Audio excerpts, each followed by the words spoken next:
Teenmar reviews ఇవాళ video వచ్చేసరికి అయితే రజనీకాంత్ గారి కూలీ మూవీకి సంబంధించిన రివ్యూ అయితే తీసుకొచ్చిన చిన్న రిక్వెస్ట్ ఏంటంటే ఛానల్ సబ్స్క్రైబ్ చేసుకుని బెల్ ఐకాన్ ప్రెస్ చేయండి లేటెస్ట్ అప్డేట్స్ కోసం అనమాట. సో ఇక్కడ స్టార్టింగ్లో పోయి స్టోరీ ఇదంతా కూడా చూసుకోవడం సింపుల్గా ఏం లేదు. వాళ్ళ ఫ్రెండ్ చనిపోయింది అనేసి సత్యదేవ్ గారు ఉన్నారు, అతని కోసం అనేసి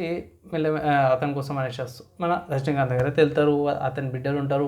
అక్కడ నుంచి ఏమైంది, రజనీకాంత్ గారికి ఏం సంబంధం, నాగార్జున గారితో పాటు అదంతా కూడా స్టోరీ థియేటర్లోకి వెళ్తే వాచ్ చేయొచ్చు.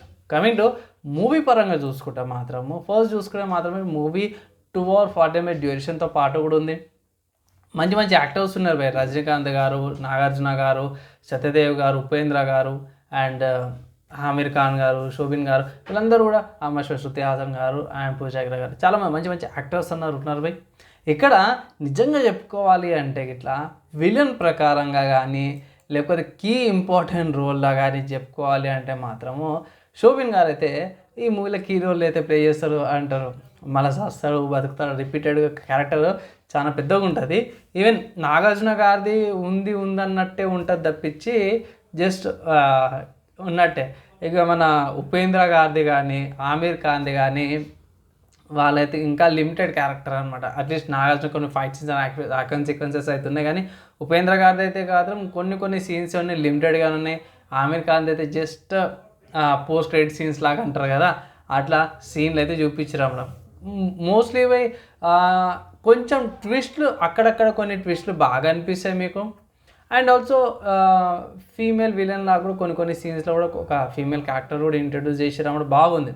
అండ్ ఈ ప్రతి మూవీలో చూసుకున్నట్టే రజనీకాంత్ గారిది ప్రీవియస్గా కూడా చూసుకుంటే ఈ మూవీలో కూడా చూసుకుంటే మాత్రము సాంగ్ ఏదైతుందో మోనికా అనే సాంగ్ అయితే చాలా క్లిక్ అయిపోయింది.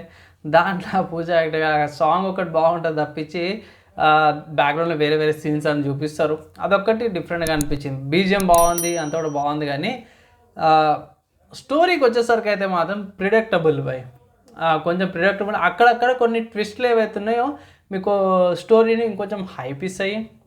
అండ్ స్టోరీ పరంగా చూసుకుంటే అంతా కూడా బాగుంది. అక్కడక్కడ నాకు నచ్చిన విషయం ఎక్కడంటే కొన్ని సీన్స్లో కొన్ని సిచ్యువేషన్స్లో రజనీకాంత్ గారి ఫ్లాష్ బ్యాక్ ఉంటుంది. అండ్ కార్లో సత్యదేవ్ గారు రజనీకాంత్ గారు ఓల్డ్ లుక్ ఉంటుంది, అదొకటి. అండ్ ఆల్సో లాస్ట్లో కొన్ని సీన్స్ ఉంటాయి కూలీ లాగా ఉన్నట్టు కూడా తీసుకొస్తారు. ఆ సీన్స్ అయితే మాత్రం నాకైతే చాలా బాగా అనిపించినాయి అన్నమాట. సో మస్ట్ వాచ్ అంటాను. కమింగ్ టు మూవీకి సంబంధించిన నా రివ్యూ చూసుకుంటే ఓవరాల్గా సినిమాకి సంబంధించిన రివ్యూ చూసుకుంటే మాత్రమే 2.75 out of 5 రేటింగ్స్ ఇస్తున్నా. చూడొచ్చిన అయితే రికమెండేషన్ అయితే చేస్తున్నా.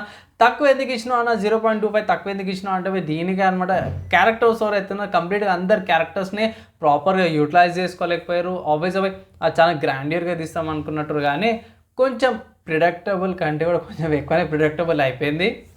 అండ్ బ్యాక్గ్రౌండ్ మ్యూజిక్ అవన్నీ కూడా పక్క పెట్టేస్తే ఓవరాల్గా మూవీ మాత్రమే వాచబుల్ అంటాను.